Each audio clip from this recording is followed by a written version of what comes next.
Добро дојдовте во Надкаст, јас сум Лјупчо Цветановски, имам чест денеска мој гостин да биде пратеник од Бојан Стојановски. Добре дојде. Благодарам за поканата, честа е моја Лјупчо.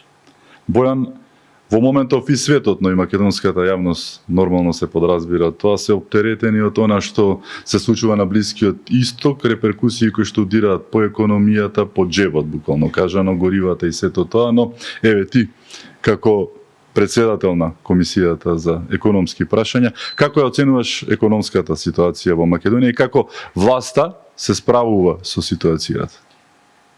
Сакам нова прашање да одговорам аргументирано, онака како што и граѓаните очекуваат од нас, кои што имаме можност сега да ја управуваме владата. Секогаш сум сакал да бидам објективен и самокритичен, бидејќи никогаш не би сакал да се доведам во ситуација да им објаснувам на граѓаните дека Google и Facebook седат на граница и дека само што не сме влегле пред портите на рајот, бидејќи македонската економија има многу предизвици, но различен е начинот на кој што ние се соочуваме со истите. Мене ми е многу жал што неколку дена пред да почне тој конфликт конечно успеавме по многу години да ја стабилизираме македонската инфлација на годишно ниво од 2,9%. И ова сето што се случува е фактор кој што секако дека нема да не одмине, бидејќи ние сме увозно зависна држава за енергенти. Но тоа кое што треба да им влее на некаков начин доверба на граѓаните се неколку факти.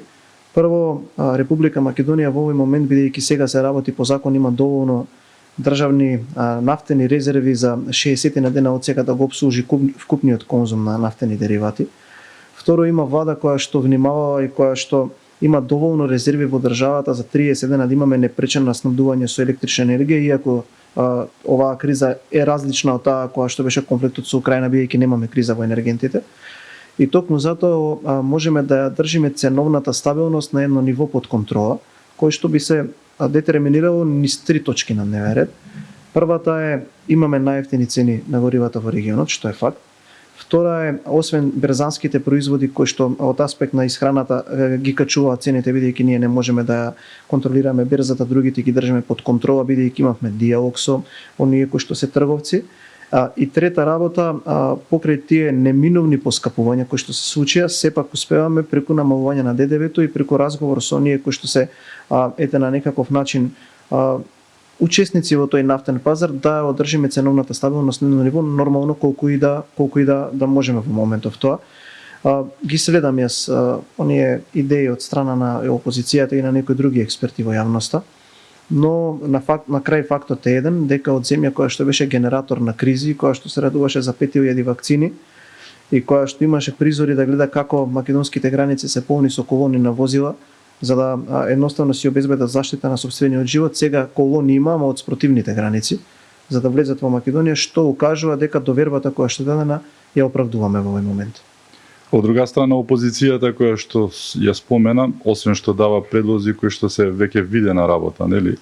Сепак обвинуваат, како и Филипче вчера, ве обвини дека ја плячкате, не ја ограбувате, интересно е тоа што го употреби србизмот, можеби под влијание на оние силни средби со Башановиќ, нели, и со Шчепич, па почео да прича онака плячкате и сите тие работи, но еве наведува и криминали за кои што никој не знае, не остануваат во умот на никој човек, бидејќи се, ајде да не се лажеме, лажни вести, но еве, токму она што го кажа, зошто ја плячкате, да не речам, државата и како тоа ја плячкате државата, бидејќи тој тоа го вели, како го правите тоа, а никој да не примети.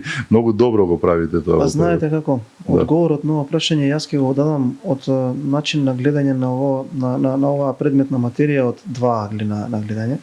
Првиот е тој што го кажавте, мислам илузорно е некој во државата при здрав разум да го коментира Венко Филипчи и СДСМ кога го обвинуваат некој друг за крадење.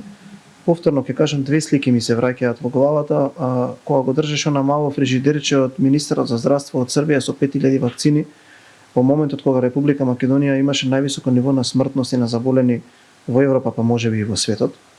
И втора работа, колоните кои што нашите граѓани беа приморани да ги направат за да дојдат во соседните држави да се вакцинираат. Трето, некој тамо го има советувано, повторува и ги овие зборови многу често, па можеби некој ќе стекне таков впечаток дека тоа е вистина. Но не мислам дека тоа е мудро од нивна страна, тие скапо платени експерти не му носат добро и јас би одговорил со контрапрашање. Добро ако еве со контратеза, ако не е Мицкоски премиер, тогаш супститутот би бил Венко Филипче. Ете, нека си одговорат сите здраворазумни во оваа држава, нека ги стават нивните квалитети на кантари, дали сака тоа што еднаш го виде од Венко Филипче повторно да биде овој пат во улога на премиер, или сака да продолжиме на ваков начин да ја управуваме оваа држава. Од аспект на оние мерки кои што тие ги предлагаат, тие се препишани мерки од ВМРО-ДПМН во периодот кога што бевме ние опозиција. И тие мерки ја ги предложува во собранието и јас ги пренев, можете да видите по пресконференциите. Но забораваат една клучна работа, бидејќи тие водат политика и економија на дневно политички потреби, впрочем и 7 години така ја водеа државата. Ние тие мерки кога ги предлагавме многу сериозно работевме и ги анализиравме и тогаш разликата беше следна со тоа што инфлацијата тогаш беше двоцифрена. Државата имаше приходи по тој основ, а тие приходи не завршуваат таму каде што требаат. Паралелно, само тогаш на 3 пати ја зголеми акцизата на горивата и сакаше да воведе еден еколошки данок на 4 денари плюс на секој литар на гориво. Ние практично тогаш видовме дека во буџетот има простор и дека тогаш владата треба да се откаже од одредени удобства, бидејќи тие средства кои што ги добиваше по основ на поскапо наплатен ДДВ, ги трошеше да купи поскап јаглен од регионот за да не го копаат во рек и за да го везуваат струја, кои што потоа тие средства видовме дека сега има директори на тие енергокомбинати кои што се сега обвинети за сторен криминал. Сега тие сакаат да ги манифестираат истите мерки за потоа да не обвинуваат дека практично ние тогаш сме ги предлагале, а сега не ги прифаќаме, но забораваат да кажат дека контекстот на тие предложени мерки беше далеку над еден месец од кога таа криза веќе траеше, а ние најслабо се справувавме. Ова е криза во која што согласно изјавите и согласно на нашите институции кои што се задолжени за тоа, но и на нашиот стратешки партнер, нема да трае многу долго. И затоа одлучивме ние во овој првичен бран да идеме само со намалувањето на ДДВ, бидејќи ние направивме две работи кои што тие никогаш не ги направија. Прво, седнавме на маса со оние кои што се одговорни за трговскиот промет во државата и се договоривме дека овој терет треба заеднички да го превземеме. И второ, разговаравме со оние кои што се одговорни во нафтениот бизнис во оваа држава и покрај тоа што sada сама се исмеваше, за прв пат во историјата успевавме да обезбедиме попуст по тон или по литар од 3 денари и на тој начин да ја задржиме ценовната стабилност, повторувам, колку што е можно во услови на вакви геополитички случувања. Така да добро е да видиме и кои тие мерки најчесто ги брани во јавност. Венко Филипче, Јованка Тренчевска, Фани Карамфилова, мислам така и беше презимето, и Јован Фрчковски и Андре Жерновски. Да. Сега повторно ќе отворам таа парадигма граѓаните да ја разберат. Ако ВМРО сега во моментов не ја управува владата, овие лица ќе бидат на клучните позиции во наредниот период. Сега, нека видат во минатото што овие луѓе направија кога имаа можност и што би направиле сега и нека проценат дали е тоа добро за државата или не. Ние нема да се фокусираме на тоа што го збори СДСМ, бидејќи тие покажаа колку знаат. Ние ќе се фокусираме на тоа што е наша работа. А тоа е да продолжиме да бидеме стабилизатор во регионот, да продолжиме да обезбедуваме услови за нашите граѓани, да имаат најевтини цени на горивата, да имаат ниска инфлација, да имаат повисоки плати и пензии, но и да имаат една контролирана енергетска состојба која што нема да ја потреба инфлацијата. Тоа е наша задача и ние на тоа сме фокусирани. Веројатно мислам дека имаме меморија на некоја си златна рибка. Ако се вратиме назад 4 години само, во таа кобна ќе речеме 2022 година, се уште трае короната, ги споменати жртвите и сето тоа бевме рекордери за жал по нешто неубаво, но таа 2022 година горивата го достигнаа пикот од 107,5 денари, дизелот 98-мицата 110, 112 отиде 98-мицата, 95-ката беше 110 денари. Сега приказката е многу едноставна. Се вика куповна моќ на македонскиот граѓанин. Ако веќе толку го кажуваат она што го кажуваат за горивата, јас си направив една анализа.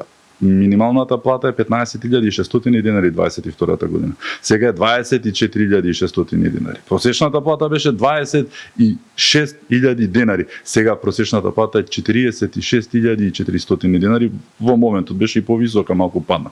Значи во превод 2022 година со минимална плата може да се купи 141 литар според цените на СДСМ. Сега може да се купат 250 литри дизел. Со просечна плата 277 литри во времето на СДСМ, сега 2026 година со просечната плата која што е, може да се купат 500 литри гориво, скоро 2:1 е односот. Сега во такви услови ти самиот кажа, тие сакаат да воведат еколошка такса, тикви варени сакаат да го полнат буџетот врз на сметка на граѓаните, него и она што беше најбитно, зошто тие не го намалија ДДВ-то на горивата, туку еве вие сега го правите тоа, тие во таква криза со дупло помали плати и куповна моќ не го направија тоа. Малку работите се премногу очебини. Нема меморија на златна рибка. Одлични аргументи дадовте вие. Јас тука би сакал да ги продолжам вашите аргументи во една друга насока. Зошто тогаш горивото достигна таа цена? Точно е дека и тогаш имаше нестабилност на геополитичко ниво, но исто така е точно дека цената на барел не беше нешто различно од тоа што е сега. Разликата беше тогаш што тие ресурси ги управуваше ДУИ со помош на подизведувачот СДСМ и наместо да го почитуваат законот, тие ги крадеа тие институции, за да не се почитува законската обврска на колку тоа количини на гориво треба да има во државните резерви, за потоа државата да има луксус при евентуален недостаток или при евентуална одлука на самата влада, тие државни резерви да ги пласира на слободниот пазар. Тоа значи следно. Ако ние имаме вкупен конзум од 60 наредни дена, да не внесуваме нафта, бидејќи вкупниот конзум на дневно ниво е 1,6 милиони литри, 1,6 милиони литри, тоа значи дека ние 60 наредни дена можеме воопшто да не внесеме нафта, а да имаме во нашата држава. Односно тоа значи дека дури и ако процениме дека цената е превисока, ние можеме да ги ослободиме државните резерви и повторно наредни 60 дена да имаме најниска цена на гориво на Балканот и во регионот. Така работи влада која што има стратегија и влада која што наместо да си ги завршува законските обврски е фокусирана и на истите, но и на подобрување на животниот стандард, додека во тоа време сите знаеме, не би сакал да се навраќам како беше случувањето и каква беше општествената поставеност. Така да, она кое што јас би сакал да го кажам, е дека со овие обезбедени ресурси кои што ние ги имаме и ова намалено ДДВ не е финална мерка која што би можела да биде превземена. Доколку конфликтот ескалира, доколку ова продолжи, ние имаме и други мерки кои што сакаме да ги превземеме. Што е многу важно? Државата се откажа од приходи, од овие 8% кои што иначе ќе завршува во државниот буџет, за да останат кај граѓаните, при тоа затегнувајќи го ременот, бидејќи тие биле вкалкулирани во приходите на буџетот. И сега вие треба исто така да водите сметка и за државниот буџет, затоа што вие имате обврски кои што треба редовно да бидат исплатени, но и да не ги оштетите граѓаните, но и стопанството, бидејќи тоа е све сврзано од ткиво. Затоа ние често велиме, имаме стратегија по која што функционираме и таа стратегија дава резултат. Ако тоа не било така, немало да имаме 6 квартали поред на раст на бруто домашниот производ над 3%, нешто што досега е незабележано во нашата држава. Тие може да се исмеваат колку сакаат, но нека отворат Евростат, македонската економија по раст барем по кварталите е во првите 5 во Европа. И тоа е факт. Немаше да ја намалиме инфлацијата, немаше да ја зголемиме пензијата, немаше просечната нето исплатена плата да расте на начин на кој што расте и немаше нашиот став да биде нека се договорат синдикатите и работодавачите за минимална плата, што ќе договорите, ние тоа ќе прифатиме. Они велат, ајде да одиме на политичка одлука. Политичка одлука е ние да одлучиме во парламентот дека треба секој работник да добие плюс 3000 и таа да се изгласа. Ама нашиот став сметам дека е многу исправен, без при тоа да се слушаат спиновите и од дел од синдикатите и од дел од опозицијата. Нека седнат, нека се договорат, ние тоа ќе го прифатиме. Затоа нашата стратегија доби поддршка од граѓаните, ние одиме по таа стратегија која што генерира раст, ние нема да се движиме дневно политички така како што треба да гасиме пожари кои што самите ги правиме и СДСМ ќе продолжи со ова кое што го прави. До денеска ќе бараат да се прифатат мерки, од кои ќе се имплементира мерката, па сега ова не е доволно, па е задоцнета и повторно ќе ве навратам на истите оние ликови. Кој ги бара овие мерки? Поранешен вице-премиер за економски прашања кој што не убедуваше дека треба да плаќаме поскап данок зашто храната која што била оданочена била нездрава за јадење. Поранешен министер за здравство, двајца поранешни премиери, поранешен претседател на собрание кој што 7 години има апсолутна власт, ништо тоа не направија. Така да јас се согласувам со Венко Филипче, он вели нека ги побара Мицкоски во архивата мерките кои што СДСМ ги направило. Па све спротивно да правиме тоа ни гарантира барем уште 8 години сигурен мандат. Ваква економска политика која што тие водеа 7 години ве носи до 150.000 гласа. Ние одбиваме по тоа да одиме. Ние имаме наша цел и ќе се следиме таа цел. Настрана на целата приказка со економијата и нивното непознавање на нештата, тотално беа дунстери, што би рекле народски, односно не познаваа ништо за она што требаше да го знаат. Останува една слика која што и ден денес ми боде очи. Тоа е сликата на Заев и Филипче насмеани како возат мотори во време на корона, кога луѓето умираат како муви благодарение на нивната неактивност и на носењето вакцини, кога цените на максимално ниво, никогаш не сме имале поскапи цени од горивата гледано досега, историски, значи максимум, тие се возикаа со мотори. Направи си една сега паралела, замисли, премиерот Мицкоски и тие, не мора ти да бидеш, нека биде министерот за здравство Алиу, така? Замисли ги сега на мотор да се возикаат, иако тогаш беше уште пострашна работата, тоа беше здравствена криза и комбинирана со економска и се. Замисли таа слика на таа ароганција и јазди што се случуваше и која што еве ми е интро за нешто што се случи денеска. Градоначалникот, не знам дали ја виде на Крива Паланка. Да. Отиде да го ослободи во наводници како локален шериф возилото запленето од полицијата на неговиот брат и ги искина оние ленти кои што се ставаат заради заплената. Заплената е според тој член, значи со законски основ направено, за да полицајците му се вратат и му речат да се тргне од таму. Предпоставувам, не очекувал. Значи повторно еден аздис и ароганција на локални шерифи какви што беа овие двајцата. Еден од нив сега е председател на СДСМ. Не е, ајде да не се лажеме, повторно е тој во позадина што е истиот тој Заев. Целата приказка е, но го правеа тоа што го правеа, еве, го прават и денеска. На што личеше ова во Крива Паланка? Па знаете како, вие сте прилично искусен во македонскиот медиумски простор и генезата на таа партија и зашто ете ја лично сум се активирал во политиката и огромен дел на луѓето е тоа некое илузорно чувство дека тие имаат наследно право да владеат со оваа држава и приметуваат тие се наследно право, наследно право како да се црвени кмери. И тие само тоа го подаваат на генерацијски колена. Сега ако таткото не малтретирал 30 години на различни позиции, сега доаѓа синот да биде креатор на политики. Тоа се луѓе кои што се уживатели на некои психотропни супстанции, луѓе кои што на работно место правеле такви активности, ја го повикувам јавниот обвинител, таму треба да се влезе, тој човек бил директор на правен сектор на едно многу сериозно јавно предпријатие, тие одлуки треба да се преиспитаат дали тоа лице што потпишувало такви акти ги правело при деловна способност. Тоа се многу сериозни работи кои што некој треба во оваа држава да ги истражи, наместо да шета по пресконференции да ни дели на нас ум, треба некој да влезе во тоа предпријатие, да ги види сите акти кои што се потпишани од тој човек, бидејќи имал сериозно влијание на одлучување и да види дали тие одлуки се донесени при здрава свест и при деловна способност која што гарантира и носење на законити одлуки. И сега вие добро кажавте, но да беше само тој изолиран инцидент на возење на мотори, ајде ке речев направиле грешка. Целиот тој период на тоа однесување беше конфузно, беше на таков начин имплементирано во јавноста и кулминираше со украдени избори и со носење на уредба со сила на закон, при што во време на најголемата здравствена криза можеби на човештвото, првата уредба донесена со сила на закон на владата која што тогаш функционираше на таков начин, беше делење на лиценци за марихуана.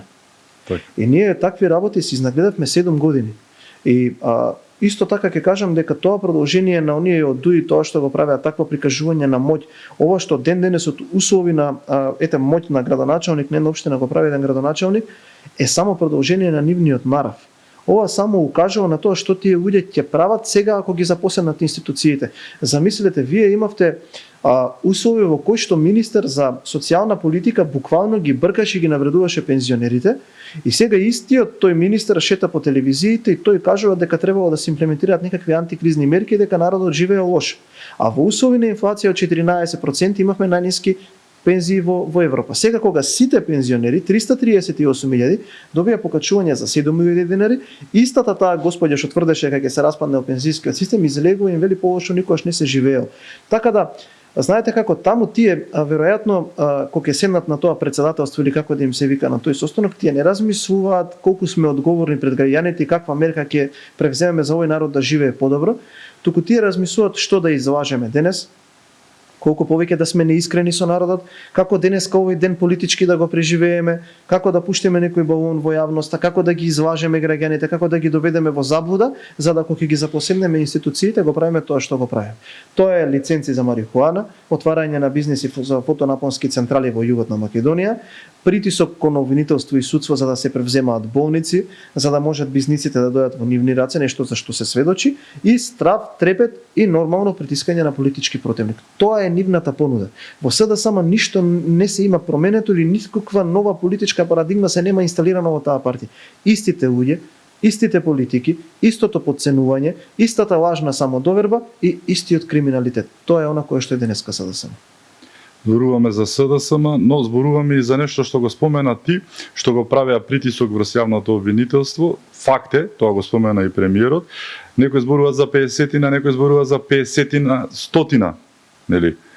Скриени случаи, односно оставени во фиоките да фаќаат прашина.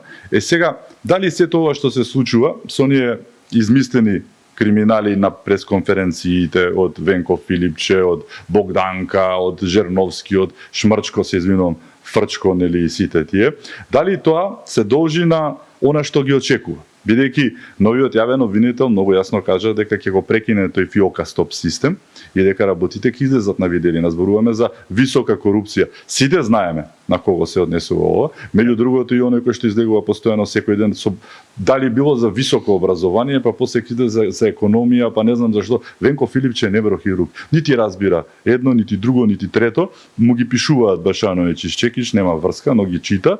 Дали целата приказка е онаа релативизација, сите сме исти, сите сме криминалци. Таа мантра трае 35-та година веќе, поред да не се лажеме, од независноста до денеска, сите сте исти. Сега, дали сте исти или сепак, нели, како што беше до сега, како до сега се сеќаваш на суфлирањето на Али Ахмети и се, дали работата е како до сега и дали сите сте исти? Така.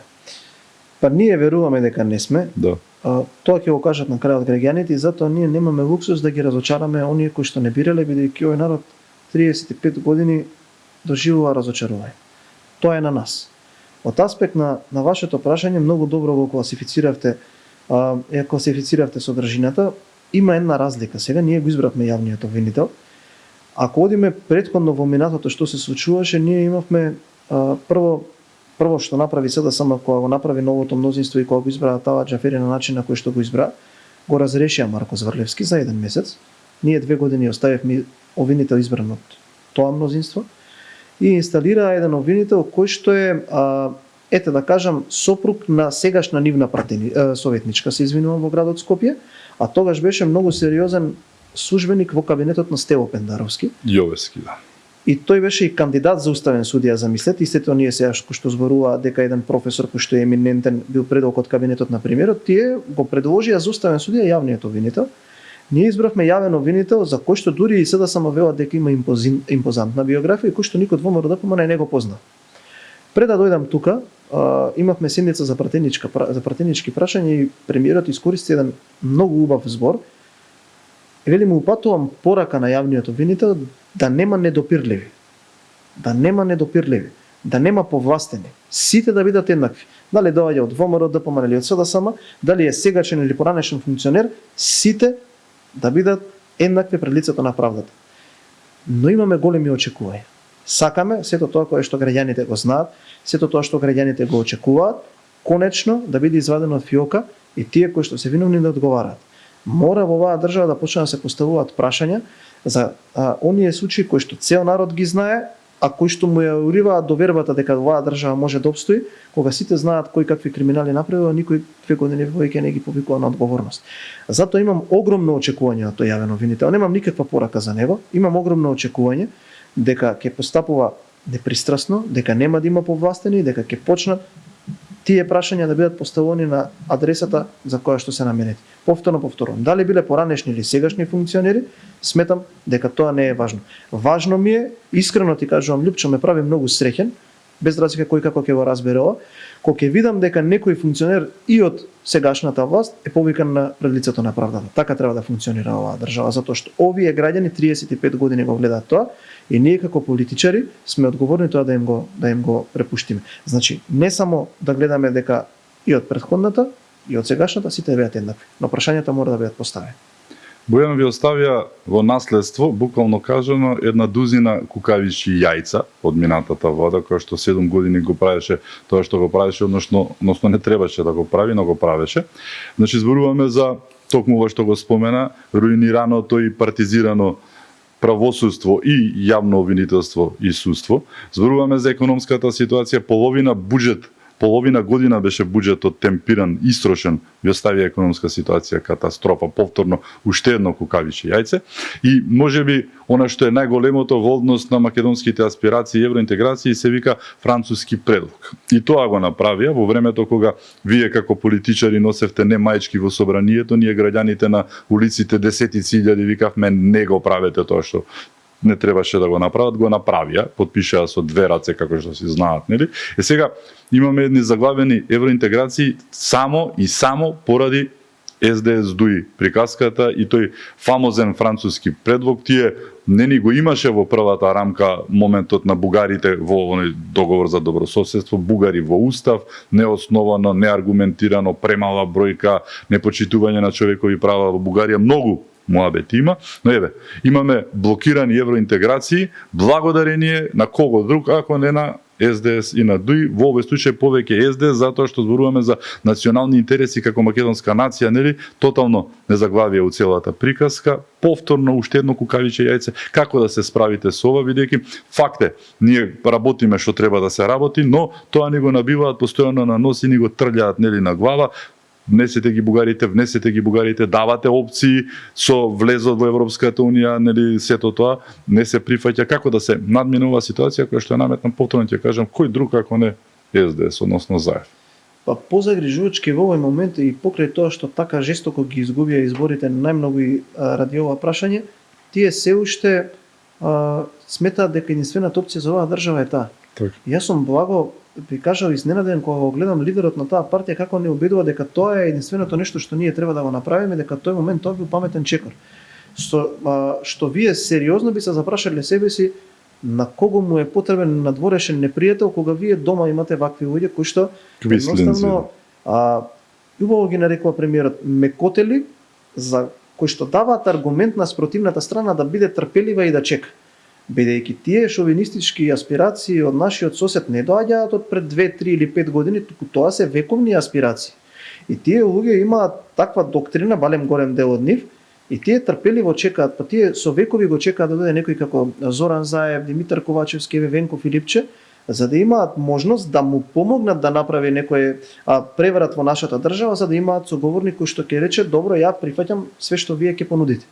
Ние имаме поинаков пристап, ние и тогаш го зборувавме, ние и сега го зборуваме, и ние сметаме дека ние треба без разлика колку сме мали да се почитуваме, да се цениме себе си и да имаме достоинство како што и го имаме. Ние нашите аргументи ги кажуваме и после оној првичен бран кој што го добивавме, па чекај како вие го зборувате кога досегашната влада или СДСМ како опозиција сега кажува дека вие не сте во право, дека вие го кочите интегративниот процес, дека вие треба да прифатите се што ви се нуди во Бугарија, дека тие све ќе прифатат, немаат никаков проблем. Па гледаме сега некои интересни сателити кои што се присутни во политичката сцена, велат дајте тоа да го направиме, па понатака ќе видиме. Тоа е онаа дневна политичка шибицарска шема која што нас не донесе до овој ќрсок. Но не се загубено. Ние не треба да шириме дефетизам или да сметаме дека сме поразени. Напротив, ние сме доволно мудри, доволно рационални, нашата приказна и нашите аргументи да ги соопштуваме во срцето на Европа, во Брисел, во Вашингтон, во Берлин, во Париз и да ги убедиме тие сили дека има една вистина која што е поинаква од таа која што ми кажуваат бугарите. Не може мене никој да ме убеди, Лјупчо, никој не може да ме убеди дека Република Македонија не може да биде пример во Европа по демократски разбирања, по меѓуетнички односи, по прифаќање на различности. Македонија може лекција да им држи дури и на штета на најголемиот етникум кој што оваа држава живее. Сме направиле компромиси кои што најмногу биле болни за македонците, но сме ги направили и живееме со нив. Можеме лекција да им држиме дури на највисоките и најразвиените европски држави по аспект на овие прашања.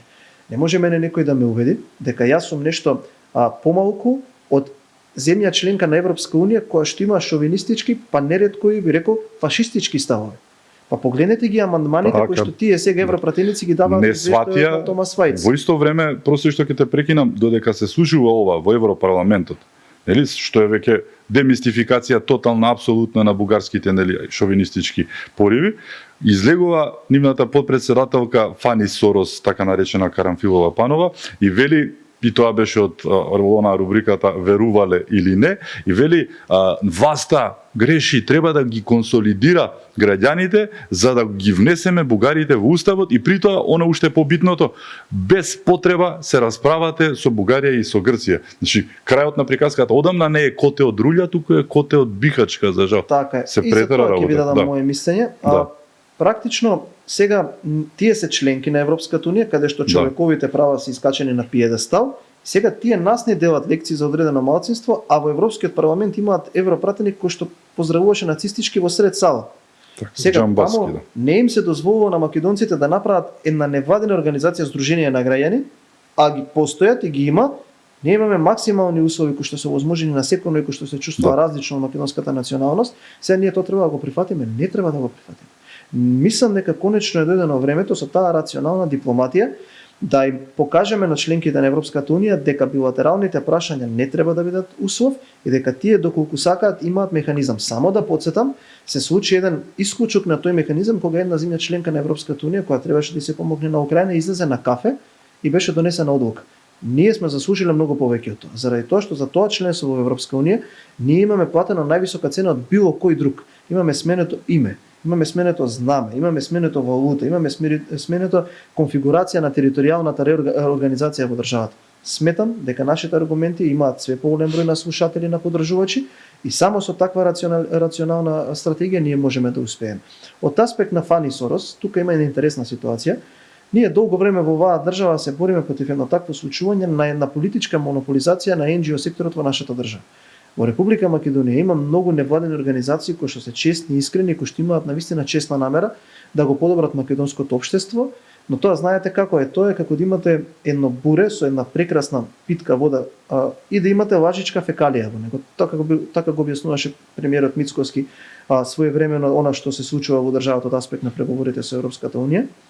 И сега вие не можете да им дозволите на тие да си го земат заслуженото место во општеството, кога имате вакви сателити од СДСМ кои што се во фондација Отворено општество, кои што исклучиво постојат и наплатуваат многу сериозни суми на пари за да го рушат ВМРО ДПМН или она кој што значи идеологија на ВМРО ДПМН. Сега замислете, таа пред да стане заменик председателка на СДСМ, кој што е ниво над подпредседател, беше нели членка на фондација Отворено општество, 7 години хибернација, само што ВМРО доаѓа на власт и одма се будат, стануваат општествено одговорни граѓани.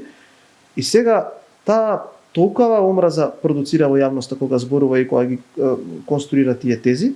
Јас не можам да заборавам во Команово на локалните избори колку со еуфорија влегуваше со кандидатот за градоначалник, мафтајки со рацете, повикувајќи на поддршка, и таму не влегува ни во вториот круг. Така да тие сателити на луѓе, освен кои што шират дефетизам во македонското општество, исклучиво ги движи омразата према ВМРО ДПМН, ништо од ние не можеме да очекуваме од нив. Од такви национално исплакнати луѓе ние не можеме да очекуваме рационална стратегија. Така да тие нека функционираат како бугарски сателит, односно како сателит на шовинистичките идеи на дел од политичарите во Бугарија, ние ќе си ги држиме позициите за кои што добивме поддршка од граѓаните. Насprema тоа што историски е докажано и документирано дека власта на СДС сакаше да ве укине како партија, како ВМРО да ве укине, општо сакаше да ви го одземе именот од кој што дел се уште нели не можете да располагате со него заради нивните СЈО глупошти што ги правеа. И сега се појави еден нов момент да завршиме еве и со тоа. Зошто сакате да ги урнете вие сега СДСМ, бидејќи како што кажува и Филипче, Богданка, Жерновски, Шмрчков, Фрчко, се извинувам, Фани и сите останати, имате некоја си платформа е насловена за уривање на СДС. Зошто те прашувам? Затоа што според мене е тотално нелогично да сакате да урнете нешто што се урива самото, пукаат по сите шавови, буквално кажано. Зошто би сакале ви, зошто сакате да ги урнете СДС? Многу добро прашање. Види, Лучо, кога ќе направиме споредба на пристапот и врз основа на пристапот, како тие тогаш го нападнаа ВМРО ДПМН и тоа што се случува сега во СДСМ е диаметрално спротивно. Тогаш направија посебно специјално јавно обвинителство. Не постоеше член на ВМРО ДПМН кој што не беше малтретиран, кој што немаше закани. Голем дел од тие членови беа и неправдано влечени по судските лавиринти, обвинувани, повикувани во судски постапки за кои што не се виновни. И само да ве потсетам, Имаше еден случај каде што над 20.000 активисти на ВМРО-ДПМНЕ беа повикувани од СЈО на разговор. На таму им се подметнуваа важни изјави и на поранешните функционери на владата на ВМРО-ДПМНЕ. Секој еден од нив денеска сведочи за непристојни предлози добиени од обвинителите кои што сега не дозволуваат да се отвори скандалот и да се расчисти оној скандал за нелегални и незаконски исплатените бонуси. Тогаш ВМРО-ДПМНЕ му се замрзна имотот, таа партија беше подсакана да биде забранета и беше еден политички би кажал атак кој што тотогаш не беше забележен никаде можеби каде што има плурализам во демократското уредување на државите. Сега, во овој момент, дури и СДСМ кој е на вакво ниво, ние цело време велиме дека ваков СДСМ не е добар за државата, но е добар за ВМРО-ДПМНЕ. Дека на оваа држава и треба посериозен СДСМ, кој што ќе може да дава поконструктивни предлози, затоа што на таков начин ние ќе бидеме подобри. Во овој момент, дури и за наша жал, не постои функционер на СДСМ кој што бил можеби министер во претходната влада, кој што е повикан да одговори барем на едно прашање на таков епски исторен криминал. Не постои некој кој што е притиснат, имотот на СДСМ не е замрзнат, не се повикувани активисти, членови на СДСМ по партиски обвинителства да им се биде заканувано, тоа е разликата помеѓу нас и нив. Ние не се фокусираме во тоа да го зацрнеме или да го уништиме политичкиот противник. Напротив, ние секаде велиме колку што е можно побрзо да се реорганизираат, да се дистанцираат од тие влијанија, бидејќи на таков начин и ние ќе бидеме подобри, и на таков начин и државата побрзо ќе се справува со одредени предизвици. Тоа е разликата помеѓу нас и помеѓу СДСМ. Тоа што се нивни внатрешни проблеми, тоа си е нивна работа, нека си го решаваат внатре во партијата. Нашиот став е принципиелен дека не им го правиме на другите тоа што не сакаме да ни го прават на нас. Тие на нас инкриминира, уценети функционери ги се обидуваат да организираат предвремени конгреси, да атакуваат партијата однатре. Ништо од тоа таму не се случува. Ние единствено на што сме фокусирани е како секој ден да имаме 1 километар повеќе направени патишта, една нова градинка, едно ново училиште, една нова операционална сала, како 1 денар да ги покачиме, барем 1 денар да ги покачиме платите и пензиите, да дадеме плюс ваучер на студент, да дадеме поголема можност на овие граѓани да имаат поубав живот во оваа држава. Тоа е нашиот фокус. СДСМ нека се реорганизира, нека имаат одредена понуда која што ќе биде посериозна, така и ние како ВМРО-ДПМНЕ ќе бидеме подобри, а така ќе биде подобра и државата. Никој во ВМРО-ДПМНЕ нема интерес да го сруши СДСМ. Тие се можеби тоа што ете и во јавноста се споменува, тие одлуки или тие стратегиски насоки кои што ги имаат да држат такви пресконференции ги носат пред огледало, кога ќе се погледнат и сваќат што тие све праве, не губиме време на тоа. Имаме ние друга цел, тие нека ќе ги оставиме во тоа мочуриште во кое што се потонати, дополнително да подобрат. А вака како што се трнати, не им е потребно ВМРО-ДПМНЕ нив да ги уништи. Сами ќе се уништат, доволно е да ги видите кои се првите 10 луѓе кои што се предвесник на промените кои што ги има во таа партија и да разберете како тие луѓе и таа партија ќе се развива во наредниот период. Ти благодарам што беше мој гост. Чест ми беше. Ми беше чест. Ти благодарам. Благодарам и вам што бевте со нас, да сте не живи и здрави и секако чувајте се многу.